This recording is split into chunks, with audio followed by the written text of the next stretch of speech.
السلام علیکم ورحمۃ اللہ وبرکاتہ۔ اللہ کا ایک برگزیدہ شخص جو کہ سمندر بیچ میں ایک جزیرے پر رہتا تھا، اللہ نے اس کو کھانے کے لیے ایک انار کا درخت اور پینے کے لیے پانی دیا۔ اس نے 300 سال اللہ کی عبادت میں گزارے۔ جب بھوک لگتی وہ انار کھا لیتا اور جب پیاس لگتی تو پانی پی لیتا۔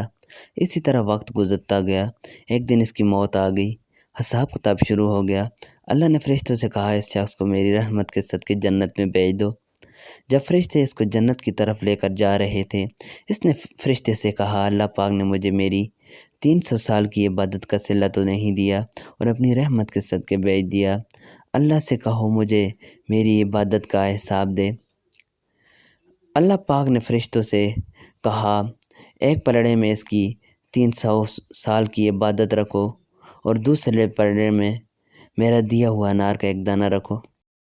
ویسا کیا گیا۔ ایک پلڑے میں 300 سال کی عبادت جبکہ دوسرے پلڑے میں انار کا ایک دانہ رکھ دیا گیا۔ انار کے ایک دانے کا وزن زیادہ اور 300 سال کی عبادت کا وزن کم۔ اللہ پاک نے پھر فرشتوں کو کہا اس کو جہنم میں ڈال دو۔ پھر فرشتوں نے گھسیٹ کر جہنم میں لے کے جا رہے تھے۔ اس شخص نے پھر دعا کی اے اللہ پاک مجھے اپنی رحمت کے صدقے بخش دے۔ اللہ نے اس کو بخش دیا۔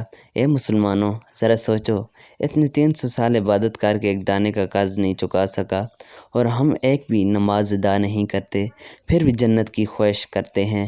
دعا کرو اللہ پاک اپنی رحمت کے وسیلے سے بخش دے، آمین۔